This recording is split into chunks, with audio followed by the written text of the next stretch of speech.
이제는 내가 없고 오직 예수님만 내 안에 살아계신 오직 예수님만 찬양하며 살리라 예배하며 살리라 내 안에 계시는 오직 예수님만 이제는 내가 없고 오직 예수님만 내 안에 살아계신 오직 예수님만 찬양하며 살리라 예배하며 살리라 내 안에 계시는 오직 예수님만 주님은 나의 아버지 내 상한 영혼 만지시고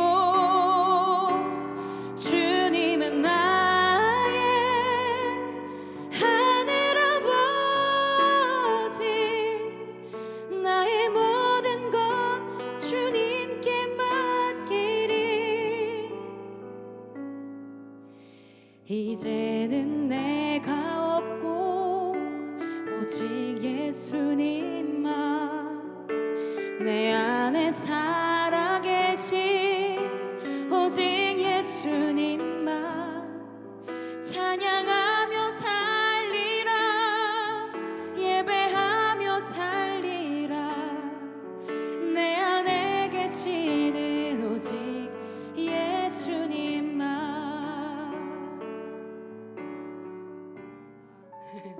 이곳에 오신 여러분 한 분 한 분은 주님의 이름으로 환영합니다. 환영합니다. 안녕하세요. 저는 매주 토요일 7시 반에 설산 로데오 거리에서 버스킹 예배를 드리고 있는 예수 믿는 청년이고요. 그리고 여의도 수복음교회에서 예배 인도하고 있는 강한별 간사입니다. 더 메시지 스탠딩 말씀 앞에 오신 여러분을 환영합니다.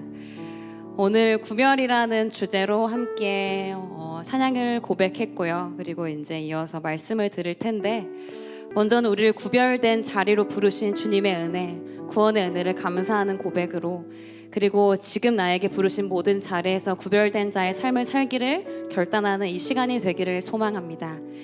더 메시지 스탠딩 말씀 앞에 6번째 시간을 시작하겠습니다.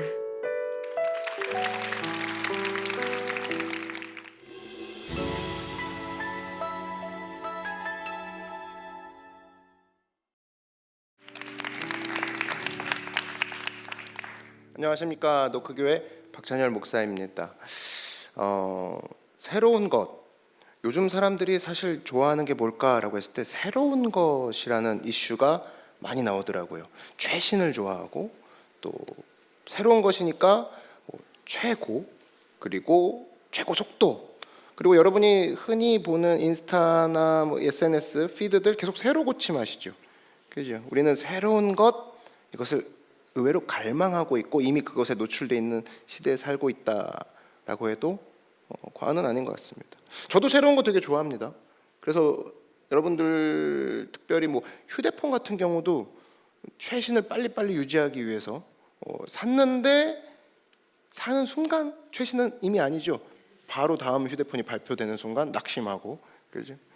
저도 새로운 건 좋아해요. 근데 새로운 것을 반대하진 않지만 사실 이런 것들을 지켜보면서 참 새로운 것들을 계속 추구하는 이 시대에 혹시 우리가 그 뒤쪽에 어두운 면은 있지 않을까 생각해 보니까 있더라고요.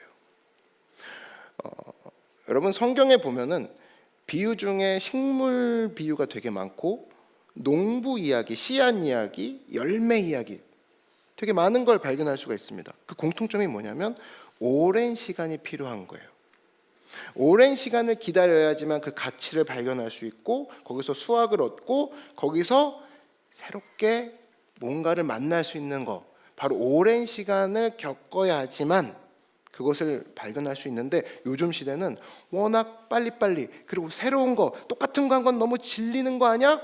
좀 다르게 해보자고를 너무 추구한 나머지 그런 진주와 같은 가치를 놓치는 그런 함정에 빠지는 시대. 이것도 맞는 얘기인 것 같습니다. 그죠? 저는 오늘 여러분 앞에 한 가지 이야기를 준비해 왔습니다. 제가 너무나 좋아하는 이야기인데 바로 노아 이야기입니다. 노아 이야기를 먼저 얘기하기 전에 백그라운드를 얘기하면 노아의 그 당시, 여러분 노아 얘기는 다들 익숙하게 많이 알고 계시죠? 홍수 떠오르고요, 방주 떠오릅니다. 그 당시 어떤 상황이었냐면은 하나님이 보시기에 악이 너무 강성한 거예요. 악이 너무 세진 거예요. 그러니까 하나님이 야, 이거 홍수로 심판을 해야겠다 작정을 하신 상태에서 딱 보니까 노아가 보이는 거예요. 근데 제가 성경을 볼 때 딱 발견했던 게 메시지 성경으로 창세기 6장 8절에 이런 얘기가 나옵니다. 그러나 노아는 달랐다. 그래서 하나님 눈에 띄었다. 이렇게 표현이 되어 있는 거예요. 그랬을 때 그 결과가 퍼즐처럼 맞춰지는 게 노아가 달랐으니까 하나님 눈에 띄었고, 하나님은 그래서 내가 너를 구해주마, 내가 너를 사용할게, 여기까지 간 거 아닌가, 이런 생각이 번뜩 들면서 그 시작이 뭔가, 노아는 달랐구나. 그럼 뭐가 달랐을까에 나는 궁금해지더라는 거예요. 사실 여러분 다르게 살고 싶지 않으세요? 그죠? 그래서 옷이라도 다르게 입어보고, 그죠? 차라도 좀 다른 걸 몰아보려고 하고, 뭐라도 다르게 해보려고 하는데 진짜 다르게 살고 싶다라고 하는 고민 앞에 성경이 뭐라고 하냐? 노아는 달랐다라는 거예요. 그래서 하나님 눈에 띄었다라는 거예요. In the eyes of God, in the eyes of the Lord. 와, 나도 그러고 싶어. 여러분 그러고 싶지 않으세요? 네. 이왕 눈에 띌 거 하나님 눈에 띄자는 거예요. 그러면 하나님 눈에 띄는 방법이 뭔가, 오늘 그 이야기를 할 거예요. 다르게 살고 싶어요. 어떻게 다르게 살 건데? 누구랑 다를 건데? 그리고 누구 눈에 띌 건데? 이젠 사람 눈치 보지 않고 난 하나님 눈치 볼 거야. 이왕이면 그런 마음으로 작정한 사람들이라면 오늘 제가 준비한 이 메시지, 노아의 메시지에 여러분 이 보물을 가져가시는 여러분 되길 바랍니다. 세 가지 중에 첫 번째가 바로 뭐냐? 우리에게는 새로운 장소가 아니라 새로운 관점이 필요하다라는 거예요. 자, 봅시다. 당시 노아는 매일매일 방주를 지었단 말이죠. 매일매일 배를 만들었어요. 같은 일을 계속했다고, 질릴 정도로 똑같은 일을 계속합니다. 그럼 우리 드는 마음이 뭐냐면, 좀 새로운 거 하고 싶다, 새로운 장소로 이동해서 새로운 거 하고 싶다, 이런 마음이 들죠. 근데 노아는 그렇게 하지 않았다라는 거예요. 이유가 뭘까? 이 명령이 누구한테서 왔어요? 하나님에게서부터 왔죠. 하나님이 야, 배 만들어라, 네 하고 만들었단 말이에요. 그랬을 때 이 노아가 흔들리지 않고 가는 원동력이 됐다라는 겁니다. 여러분, 크리스천은 어떤 사람들이냐? 시력의 상태로 사는 사람들이 아니라는 거예요. 우리는 마음의 상태로 사는 사람들이라는 겁니다. 그것을 알 수 있는 게 뭐냐? 노아가 그랬다는 거예요. 노아의 눈에 보이는 건 뭐였어요? 아직 만들어지지 않은 배가 보였다고. 그리고 놀라운 사실 뭔지 아십니까? 이 상황 되게 사실은 센데요. 되게 상황이 센 거라고. 하드한 건데 뭐냐면, 여기 있는 모든 사람들이 그 당시 홍수를 보지 못한 사람들이라고. 최소한 홍수를 누구라도 봤으면, 겪었다면, 아유 그때 인도네시아 홍수 기억나? 그지? 기억나지? 그려, 저것도 사실은 준비하는 걸게요. 막 이렇게 하면서 얘기를 진행할 수 있는 그 사례가 있으면, 근데 전부 다 홍수를 못 본 사람들만 모여 있는 상태에서 뭐 하는 거야 지금? 뭐 하는 거야? 새로운 장소를, 차라리 다른 일을 해, 새로운 일을 알아봐, 이런 얘기에 노아는 솔깃했을 거라고. 근데 그가 흔들리지 않았던 이유는 딱 하나, 이 명령이 누구한테서 왔는가? 내 마음에 누가 지금 지시하고 있는가라고 했을 때 하나님. 그래서 결과적으로 그는 다르게 살았다는 거예요. 눈에 보이는 거는 아직 짓지 않은 배, 사람들의 비난, 조롱, 그런 건 보이죠. 댓글로 계속 올라옵니다. 뭐 하는 거냐고, 노아 지금 뭐 하는 거냐고. 와, 절망돼. 근데 내 마음속의 상태를 보니까 하나님이 보내신 약속이잖아. 이거 보고 가겠다라고 했을 때 결과적으로 다르게 살았다는 겁니다. 히브리서 11장 3절에 뭐라고 돼 있냐? 보이는 것은 나타난 것으로 된 것이 아니라는 거예요. 굉장히 어려운 말 같지만 보이는 것, 여러분 보이는 게 뭡니까? 예를 들면 이런 거죠. 눈앞에 건물 있어요. 보이는 거예요. 근데 이게 나타난 것으로 된 게 아니라는 거예요. 무슨 뜻이냐? 눈앞에 건물 있다고 해서 그게 철근과 시멘트가 모여가지고 만들어졌다고 생각하니 아들아? 절대 그러지 않아. 성경은 이렇게 얘기합니다. 보이는 것은 네가 생각하는 보이는 것들의 조합이 아니야. 보이지 않는 것들로부터 시작된 거라고. 무슨 얘기냐? 건물은 여기 있는 건물, CTS라고 합시다. CTS 건물은 애초부터 보이는 것들의 조합이 아니에요. 원래 처음에 보이지 않았던 건축자의 설계의 생각 보여요? 안 보이잖아요. 안 보이는 생각이 있었기 때문에 보이는 건물로 눈앞에 나타난 거라고. 그렇다 그러면 우리에게 얘기하시는 하나님 말씀이 뭐냐면, 너 혹시 보이지 않는다고 지금 절망하는 중이야? 안 보인다고 지금 슬퍼하는 중이야? 모든 눈앞에 보이는, 너의 눈앞에 보이는 모든 것들은 사실은 보이지 않았던 생각부터 시작된 거야. 오늘 노아가 붙잡았던 게 그겁니다.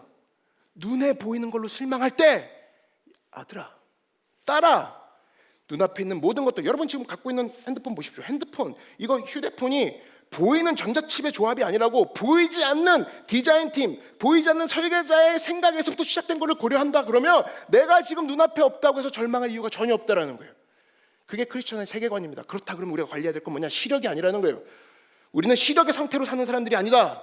내 눈앞에 보이는 걸로 사는 사람들이 아니다. 크리스천은 바로 뭐냐? 내 마음의 상태로 사는 사람들. 눈앞에 보이는 것이 아닌 내 안에 하나님의 약속이 있는가? 이것들로 내 앞에 모든 것들을 극복할 수 있는 사람들이라는 거예요. 그랬을 때 사람들이 붙여주는 포스트잇은 다르네라는 거예요. 그런 축복을 받는 여러분 되길 바랍니다. 두 번째는 새로운 지위가 아니라 새로운 태도가 필요하다는 거예요. 자, 여러분 사실 의외로 지위들에 되게 많은 스트레스를 받고 있는 거 아세요? 가정의 지위가 있고 회사의 지위가 있습니다. 그죠? 자, 장남 장녀 손 들어보세요. 그죠? 오케이, 내려주세요. 장남 장녀만 갖는 스트레스가 있어요. 있다고. 봐, 말도 못하잖아. 살아있으나 죽은 자나 똑같잖아요. 차남 차녀 손 들어보세요. 그죠? 이거는 또 장남 장녀가 받는 스트레스랑 달라. 그죠? 막내도 마찬가지일 거고 스트레스가 있어요. 지위와 포지션이 주는 스트레스가 있다고. 자, 회사에서 팀장급 또 막내급 이렇게 나눈다 그러면은 각자 포지션마다 지위가 받는 스트레스가 있어요. 중간에 껴서 중간직, 뭐 관리직, 뭐 리더라고 해서 전혀 스트레스가 없을까? 그렇지 않아. 모두 다 스트레스가 있어요. 직위가 있는 한. 그랬을 때 많은 사람들이 그런 얘기합니다. 야, 새로운 지위를 얻으면 괜찮아질 거야. 새로운 지위를 얻어서 내가 좀 다르게 살아보자. 여길 탈출해보자. 노아는 그 당시 배를 만들고 있을 때 많은 사람들이 그 얘기를 했을 겁니다. 지금 그 나이에 뭐 하고 있는 거냐고. 다시 얘기하면 그 나이에 그 지위에 그 나이 먹고 지금 그 위치에서 그거 할 나이냐고. 다른 지위에 맞게 다른 지위를 알아보시든지 지위에 맞게 행동하시죠. 이 얘기를 엄청 많이 들었을 거라고. 그러나 노아는 움직이지 않았어요. 그 마음속에 나는 지위로 유혹받는 사람이 아니야. 그러면서 그의 태도를 계속 유지했습니다. 배를 만드는 것을. 여러분 왜 그런지 아세요? 지위는 전염되지 않아요. 태도는 전염이 된다고. 그리고 태도가 다른 것을 리더라고 하는 거죠. 그죠? 지위가 다른 것을 계속 강조하는 사람은 우리는 꼰대라고 합니다. 대표적인 예가 사울이죠. 지위만 갖고 나갑니다. 지위에 연연했습니다. 사람들이 모이지 않았어요. 궁에 있다 할지라도 사울 주변에 모이지 않았습니다. 그러나 다윗은 어땠습니까? 지위에 연연하지 않고 태도에 연연했죠. 굳이 얘기한다면 하나님 앞에 태도에 연연했다고. 그랬을 때 그가 아들람 굴에 있어도 사람들이 모이잖아요. 궁에 있어도 한 사람도 모이지 않는 사울과 굴에 있었지만 많은 사람들이 모였던 다윗의 차이점은 뭐냐? 그는 지위에 연연하지 않고 새로운 태도를 가지고 나갔단 말이에요. 하나님 앞에 늘. 노아가 그랬다는 겁니다. 여러분 다른 태도를 보이는 사람, 그 사람이 눈에 띄게 마련이고 그런 사람이야말로 진정한 리더라는 포스트잇을 붙여줄 수 있는 사람이라는 거예요. 지금 혹시 새로운 지위가 내가 없기 때문에 이 꼴이다? 새로운 지위를 향해서 내가 나갈 것이다? 그러면서 태도를 바꾸지 않는다?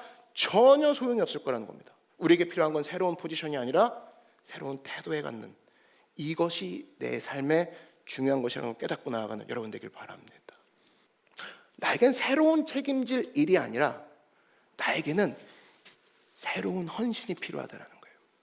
자, 헌신 되게 많이 들었고 갑자기 기독교 냄새가 팍팍 나는 헌신이라는 단어가 나왔습니다. 많은 사람들이 책임감에 스트레스 받는 건 사실이에요. 저 그 일 너무 감당하기 어려워요. 있죠? 벅차요.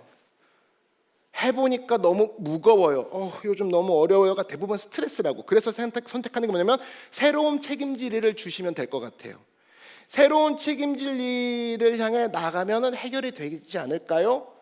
여러분, 그것도요, 아무리 새로운 책임질 일을 이 사람이 부여받는다 해도 새로운 헌신이라는 마음으로 나아가지 않는다면, 무슨 말이냐? 헌신이라는 단어를 풀어볼게요. 헌신은 한마음이란 뜻입니다.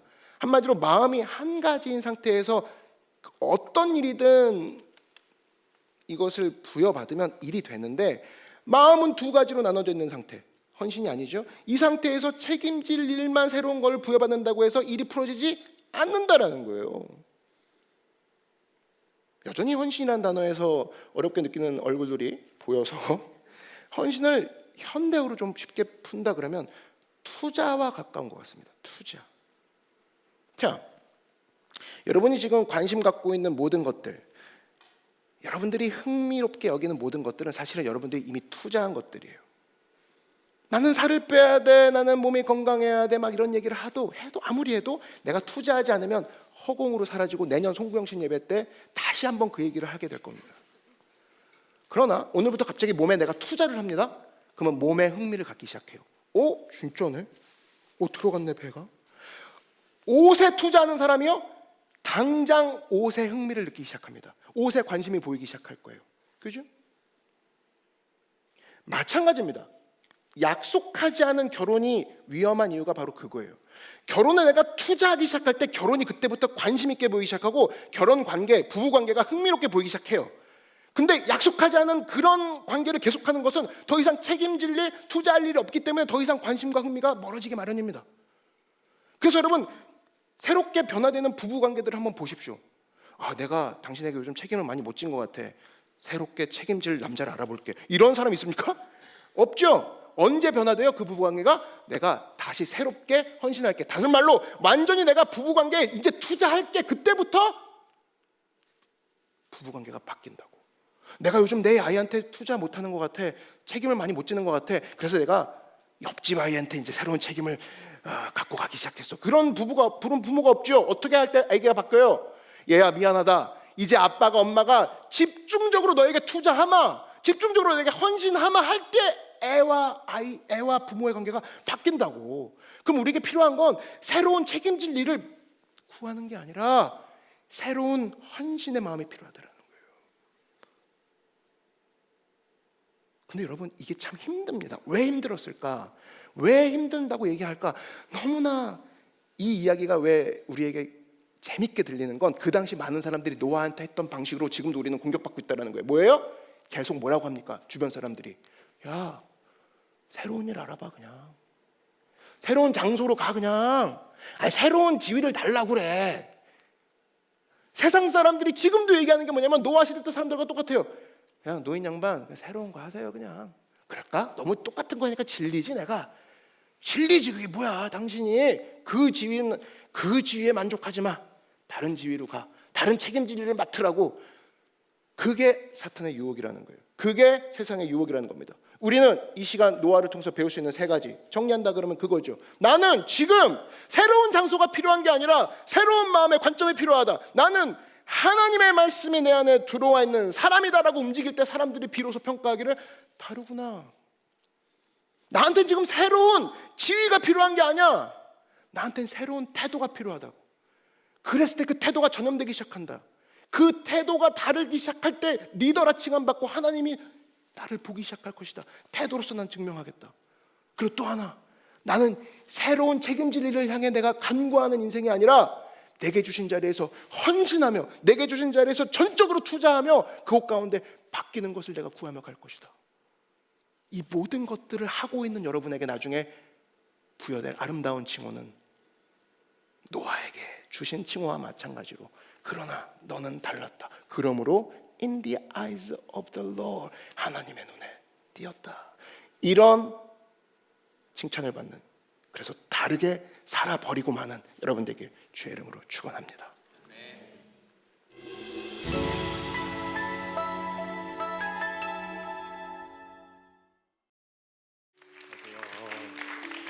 안녕하세요. 저는 다이제스의 대표 그리고 키퍼스처치를 담임하고 있는 김선교 선교사라고 합니다. 여러분 일단 구별하면 우리에게 느껴지는 정서는 약간 부담스러움이 더 큽니다. 뭔가 구별된 삶에 대한 기대보다는 벌써 부담스럽고 그렇게 살면 재밌는 거 하나도 못할 것만 같은 그런 벌써 기분이 찾아 들어오죠. 그래서 많은 사람들이 많은 모태신앙들이 원하는 삶이 뭐냐? 죽기 직전에 회개하는 거. 가장 바라고 소망하는 것 중에 하나 아니겠습니까? 마지막 순간에 회개하면 참으로 좋겠다. 약간 우편강도 되고 싶은 약간 그런 마음이 많은 사람들에게 있단 말입니다. 그 삶을 선택하고 구별된 삶으로 살게 됐을 때 그런 높은 도덕성과 어떤 그런 고생해야 될 길이 벌써 눈에 훤하게 다가오는 거죠. 더 많이 사랑해야 될 것 같고 더 많이 희생해야 될 것 같은, 원하고 하고 싶은 거 아무것도 못할 것 같은 그런 정서가 찾아 들어오게 된다는 거예요. 근데 우리가 구별된 삶을 하나님께 드려지고 하나님 앞에 내어 던졌을 때 그런 자들에게 주시는 주님의 특별한 축복과 은혜가 있는데, 일단 우리에게 그런 정서가 있을 법만도 한 게 성경에 그렇게 드려졌다가 인생 거덜난 사람들 투성이에요. 그러니까 그렇게 안 불림 당했으면, 끌려가지 않았더라면 잘 그냥 평범하게라도 살았을 텐데, 끌려갔다가 그냥 고생을 아주 오지게 하고 그냥 인생 거의 탈탈 털린 수준으로 그냥 그렇게 되어진 케이스를 너무 많이 본 거죠. 제가 그 한 인물을 좀 소개해 드리려고 하는데, 저는 그 하나님 부르심을 잘못 받았다가 잘못 헌신을 했다가 인생 거덜나진 한 분을 좀 뽑으라고 하면 저는 꼭 이분을 좀 이야기하는데, 누구냐면 호세아라고 하는 분입니다. 저는 이 분을 이야기할 때마다 마음이 아파요. 그 소선지 12개의 소선지서 중에 제일 먼저 등장하는 게 이 호세아서인데요. 호세아라고 하는 선지자가 부름받아 활동할 당시의 상황이 어떤 상황이었냐면요, 여로보암 왕 2세 때였어요. 보통 성경의 흐름을 보면요, 하나님 말씀을 잘 들을 때는 이제 그 평안함과 복을 받았다가 그 하나님 말씀에 순종하지 않으면 이리저리 막 털리고 막 혼이 나는 이런 흐름이 있었어요. 초창기에는 이제 하나님의 살아계심과 또 하나님의 그런 성품을 보여주셔야 했기 때문에 그런 부분들이 있었지만, 후에는 이제 그런 것들이 잘 나타나진 않았었는데, 어찌됐건 하나님의 말씀을 잘 안 들었을 때, 하나님 배신하고 또 우상숭배를 했을 때 하나님이 매를 드시고 책망을 하시면 그게 무서워서라도 하나님 말씀 듣는 척이라도 할 거 아니에요. 근데 희한하게 그때 당시 호세아가 활동할 당시에 이스라엘이 어땠냐면, 하나님 말씀을 안 듣고 정말 우상숭배와 그냥 완전 하나님 말씀을 그냥 반역하고 돌아서 있는 상태였었어요. 그런데 희한하게 정치적으로 너무 안정적인 거예요. 경제적으로 너무 부유하고 그 나라가 부강한 상태였죠. 그럼 여러분, 말을 안 들었을 때에 만약 벌을 받는다면 무서워서 따르는 신용이라도 할 텐데, 하나님 말씀을 안 들어도 그대로 복종하고 순종하지 않아도, 청종하지 않아도 잘 먹고 잘 살면 누가 주님 따르려고 하겠어요? 누가 말씀에 순종하고 그 고생길을 굳이 가려고 하는 사람이 누가 있겠냐고요. 그러니까 그런 상황에서 하나님의 말씀이 어떤 취급을 받을지는 불보듯 뻔했어요. 하나님의 말씀 아무도 귓등으로도 안 들었을 거예요. 왜냐면 그거 안 들어도 잘 먹고 잘 살고 평안하고 즐겁고 내가 느끼기에는 행복한데, 굳이 그 고리타분한 하나님의 말씀을 들어가면서까지 내가 그렇게 희생할 이유가 없는 거죠. 하나님의 말씀을 가벼이 여기는 분위기가 조성이 되어 있었을 거란 말이죠. 이때 부르심을 받았던 사람이 바로 호세아입니다. 그럼 호세아가 선지자로 만약 부르심을 받았다면, 선지자는 하나님의 말씀을 대언하는 사람이었어요. 근데 그 사회적 분위기와 나라의 분위기가 그러하다면 선지자가 하나님의 말씀을 대언할 때 어떤 취급을 받을지 불보듯 뻔했습니다. 그러니까 선지자는 하나님의 말씀과 공동 운명이었어요. 하나님의 말씀이 존귀함을 받으면 하나님을 경외하고 주님을 따르는 분위기고 왕이면, 나단 선지자처럼 다윗 왕이 하나님을 경외했잖아요.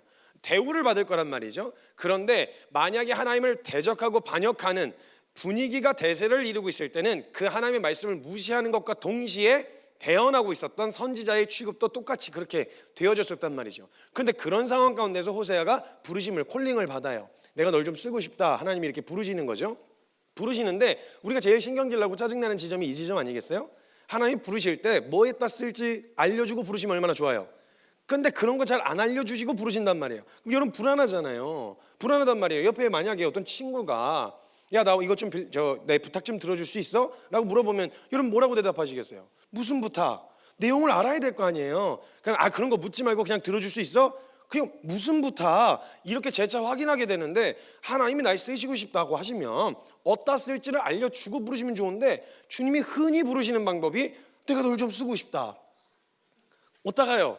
내가 널 좀 쓰고 싶다고.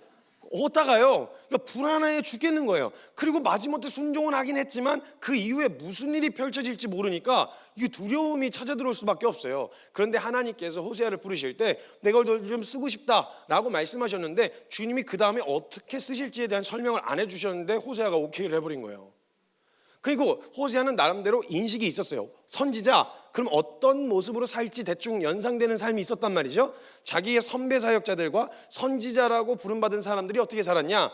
옥에 갇히기도 하고 맞기도 하고 구덩이 처박히기도 하고 그래서 막 뻘거벗고 다니기도 하고 이런 일들이 일어났다는 걸 알면서도 선지자로 살겠다고 결정했으니까 그 호세아는요 적어도 그런 일에 뛰어들 마음의 준비는 되어 있었다는 거예요. 굉장히 순수하고 열정적인 청년이었던 건 분명합니다. 그 부르심에 응답을 했어요. 그렇게 살겠습니다라고 결정을 한 거죠.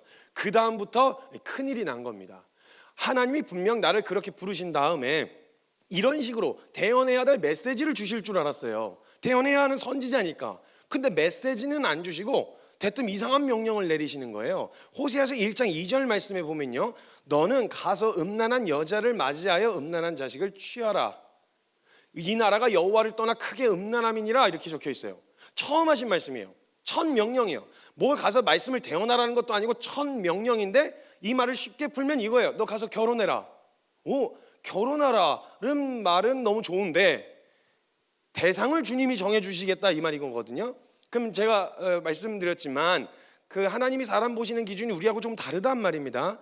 근데 그렇게 해서 이거 만약에 이거 주님 앞에 내어드렸는데 내 주도권을 전부 다 내어드린 게 아니라면요 이 첫 명령부터 못해요 소리 나와요. 아니요 나도 취향이라는 게 있어요 하나님. 그러니까 아무나 붙잡고 결혼하란다고 되는 게 아니야 그게.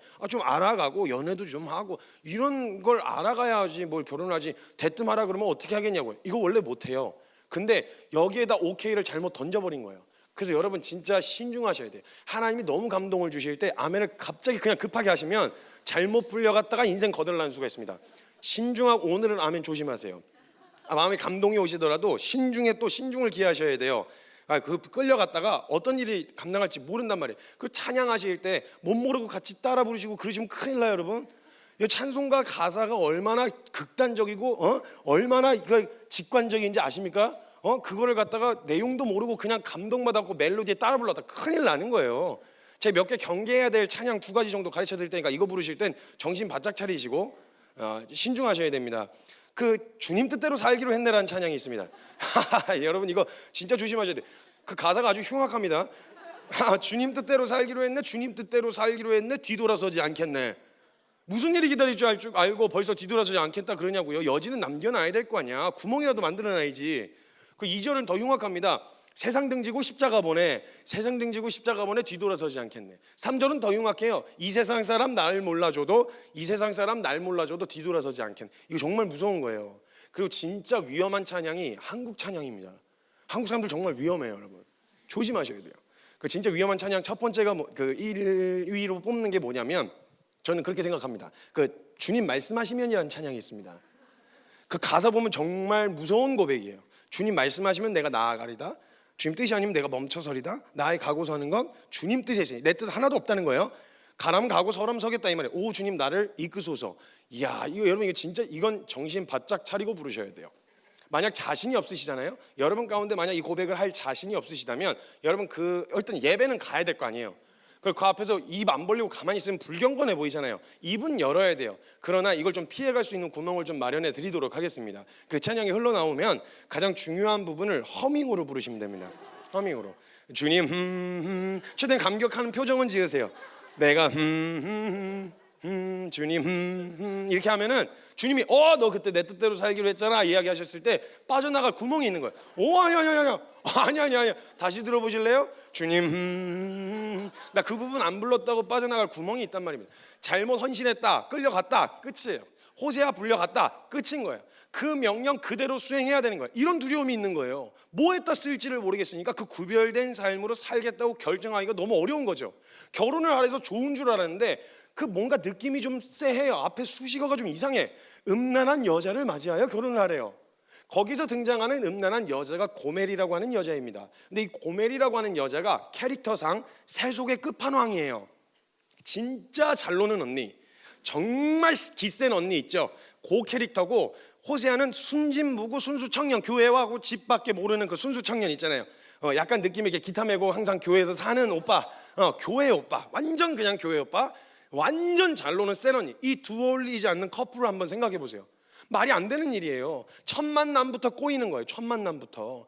여자 한 번도 못 만나본 이 호세아가 얼마나 긴장을 많이 했겠어요. 전 첫 만남부터 상상을 하고 이 묵상을 하다가 상상하는데 마음이 아프더라고요. 마음이.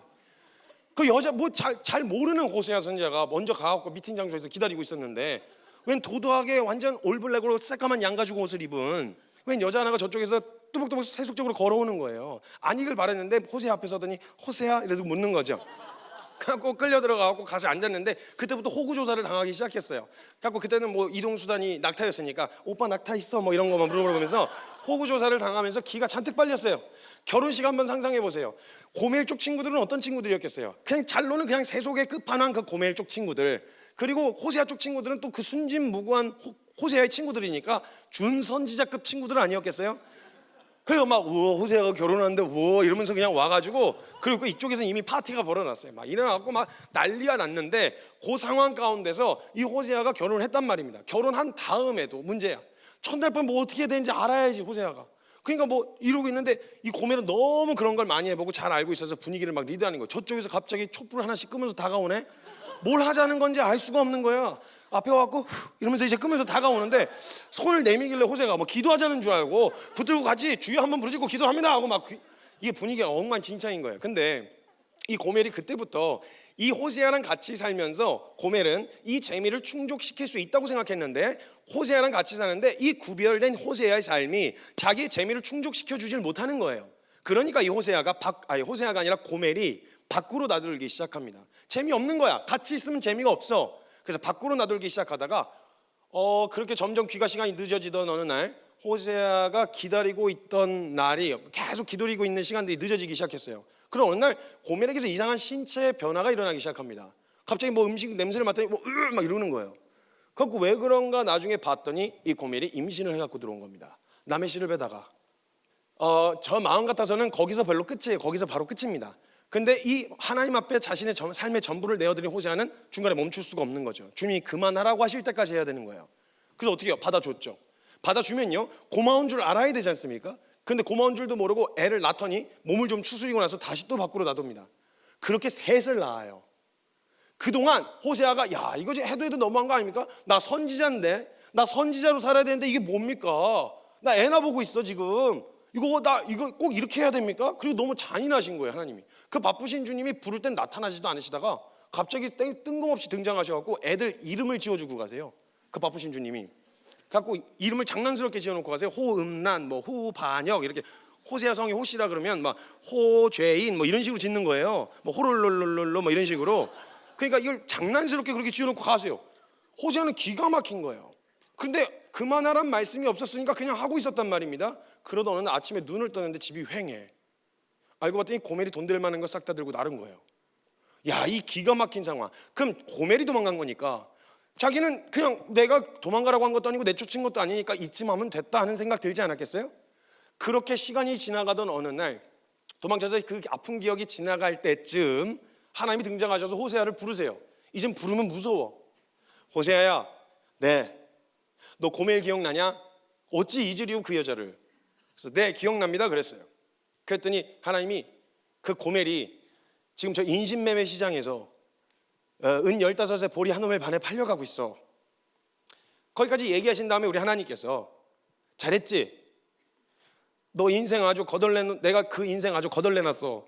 너가 마음 아프게 해가지고 내가 아주 그냥 그 인생을 너덜너덜하게 거덜내놨어. 잘했지? 이러면서 하이파이브 딱 하고 끝나면 성경 읽음 맛 난다 이 말이에요. 응? 그 정도로 우리의 수고에 보상을 해주시고 보답을 해주시면 읽을 맛이 나는데, 우리가 성경 읽기 싫은 이유가 뭐예요? 그렇게 했는데도 불구하고 결과가 내가 보상받는 결과가 안 나올 것 같은 두려움이 있는 거예요. 벌써 우리가 다 알아요. 이거 주님도 아셔야 돼요. 우리가 이런 정서를 느끼고 있다는 거를.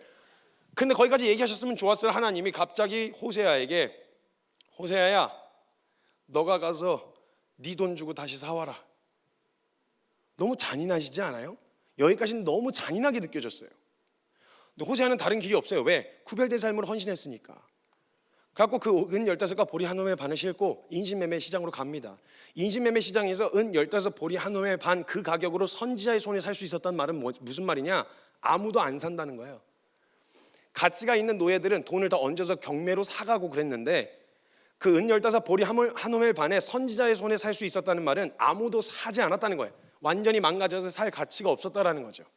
그런데 돈을 주고 샀어요. 이쯤 되면요, 고마운 줄 알아야 돼요. 그렇죠? 사람이라면, 인간이라면 이 정도면 고마운 줄 알아야 돼요. 근데 성경의 흐름상 고멜이 드라마틱하게 뭔가 반전을 일으켜서 너무 미안해요, 내가 진짜 그동안 당신 속을 썩였어요, 나 정말 미안해요, 내가 보답하는 마음으로 살게요 라는 식의 그런 드라마틱한 반전이 없어요. 저 만약에요, 그런 고생을 하고 나서 반드시 이런 열매가 맺힐 거다 그러면 한번 해볼 만할 것 같아요. 근데 그렇게 하고도 그런 열매를 보지 못할 수도 있다라는 거예요. 그리고 나서 하나님께서 호세아에게 얼토당토하는 명령을 하나 더 내리세요. 호세아야, 너 그 여자를 거친 들로 데리고 가라. 그리고 거기서 사랑한다고 고백해라. 좀 너무너무 잔인한 거예요. 신경질이 나더라고요. 하나님 꼭 이러셔야 돼요? 죄인들에겐 그렇게 관대하시면서 주님 따라가겠다는 사람들에게 왜 이렇게 잔인하십니까? 이런 생각이 드는 거예요. 저는요, 그 사랑한다는 말을요, 그럴 때 쓰는 게 아니잖아요. 저는 만약 사랑한다고 고백하라고 해도 국어책처럼 써놓고 읽으라고 한다고 해도 전 안 될 것 같더라고요. 사랑한다고 여기다 써놓고 널 사형에 처한다 막 이렇게 하든지 해야지, 이걸 갖다가 막 그 사랑한다 이런 고백이 안 나올 것 같더라고요. 그런데 호세아는 가서 한 거예요. 붙들고 이야기했어요. 여보, 당신은 여전히 내 아내예요. 난 아직도 당신을 사랑하고 있어요. 성경에는요, 여러 말로 다시 설명하라 그래요. 알아들을 때까지 이야기하래. 여러 말로 개유하라고 개역 한글에는 그렇게 적혀 있어요. 다시 이야기해. 못 알아들을 거야. 다시 이야기해. 못 알아들을 거야. 다른 방법으로 이야기해. 사랑하라고 고백하라는 거예요. 거기까지 읽고 제가 성경을 덮었어요. 하나님, 이건 너무 잔인하십니다. 근데 그때 하나님 어떻게 이러실 수 있냐고 묻는 제게 하나님이 성경의 흐름을 관점만 싹 바꿔서 다시 저에게 보여주기 시작하셨어요. 여기까지 읽으시면 아마 여러분이 호세아가 되셔가지고 고멜과 같은 자를 품어야 하는 우리의 수고와 희생이 힘들고 부담스럽게 느껴지실 거예요. 근데 지금 이 성경에서 저와 여러분의 역할은 호세아가 아니라 고멜이었어요. 그리고 호세아의 희생과 헌신은 고멜과 같은 우리를 위해서 하셨던 하나님의 희생과 헌신이었다는 걸 보여주셨어요. 제가 고멜이 돼서 성경을 다시 읽기 시작했어요. 호세아는 어떻게 그 명령에 순종할 수 있었을까, 그 고민이었거든요. 호세아가 같은 걸 받겠더라고요. 그 자리에 순종해서 구별된 삶 가운데서 뛰어들어 순종해서 그 걸음을 걷다 보니까 무슨 성과나 열매를 본 게 아니라 그 걸음을 보는데 섬기려고 한 그 고멜의 모습에게서 자기와 이스라엘의 모습이 오버랩돼서 겹쳐 보이기 시작하는 거예요. 그래서 혹시라도 하나님이 아무 말씀이 없으시면 하나님 포기하신 건 아니죠? 왜냐하면 지금 나에게 시키신 그 명령은 곧바로 나와 이스라엘에게 하실 하나님이 하실 일들이거든요. 근데 하나님 만약에 고멜 포기하라고 하셨다 그러면 하나님이 우리를 포기하실 수도 있다는 이야기로 들리는 거잖아요. 그러니까 그 자리에 서는데 호세아가 하나님 포기하신 거 아니죠? 혹시 그만두라고 하시는 건 아니죠? 저희 포기하실 건 아니죠? 하고 끝까지 붙들리게 한 건 그 자리에서 고멜과 같은 자신에게 하신 하나님이 하신 일들, 하나님의 마음이 겹쳐 보이기 시작한 거예요. 만약에 여러분 호세아가 그 언덕에 사랑하라는 고백을 마치고 언덕에 털썩 주저앉아 있는데 그런 호세아에게 찾아오셔서 하나님이 하나님의 마음에 대한 이야기를 하신다고 한번 생각해 보시죠. 호세아야, 마음 많이 아프지? 오늘 내 얘기 좀 하자. 내가 이스라엘을 계획하고 디자인하고 그들을 품고 출산의 고통으로 낳았어. 그들을 먹이고 입히고 그들을 키웠어.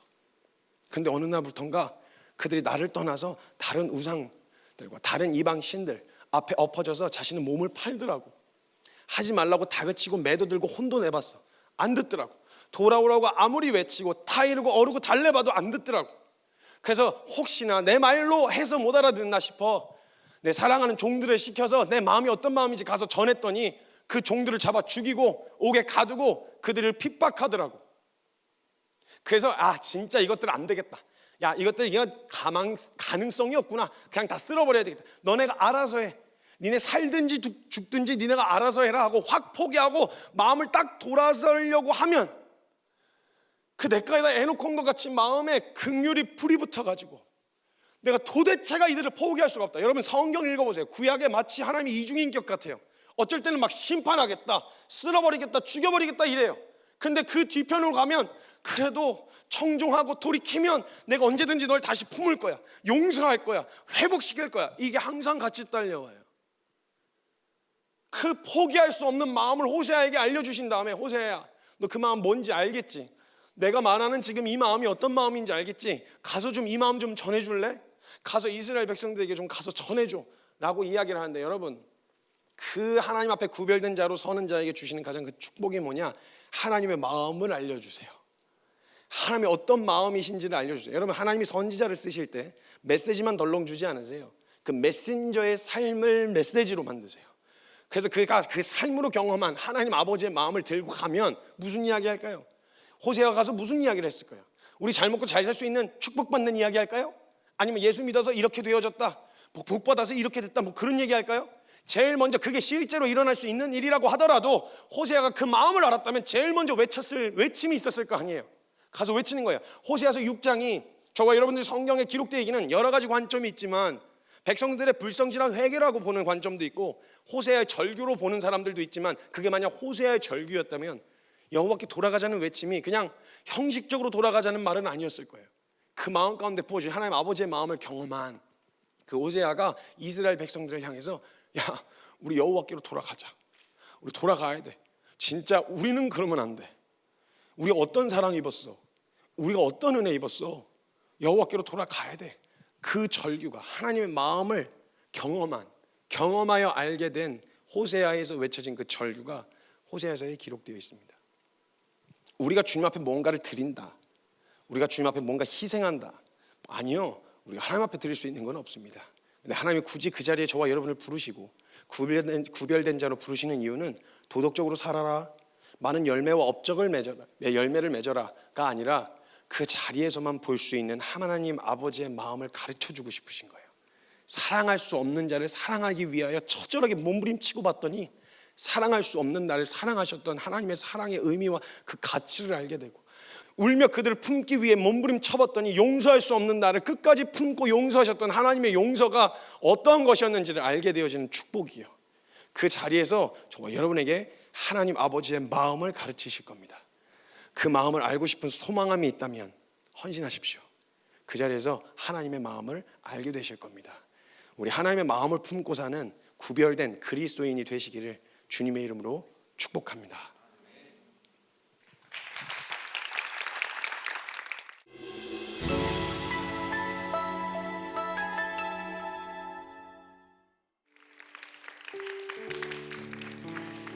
네, 여러분, 은혜의 시간 되셨나요? 오늘도 메시지를 통해서 하나님께서 우리 각자에게 필요한 메시지를 공급하신 줄로 믿습니다. 우리를 구별된 삶으로 부르셨는데 말씀하셨던 것처럼 그것이 부담스러운 자리가 아니라 그 자리가 곧 하나님의 마음을 알게 되는 가장 축복의 자리임을 믿습니다. 그 자리에서 하나님의 사랑을 경험하고 하나님의 사랑을 깨닫게 되고, 그리고 구별된 삶이 가장 큰 복이며 영광이라고 고백하는 우리 모든 삶이 되기를 소망합니다. 오늘 하루 하나님과 사람들 앞에서 여러분 어떤 모습으로 사셨나요? 더 메시지 스탠딩 말씀 앞에 6번째 시간을 마치도록 하겠습니다.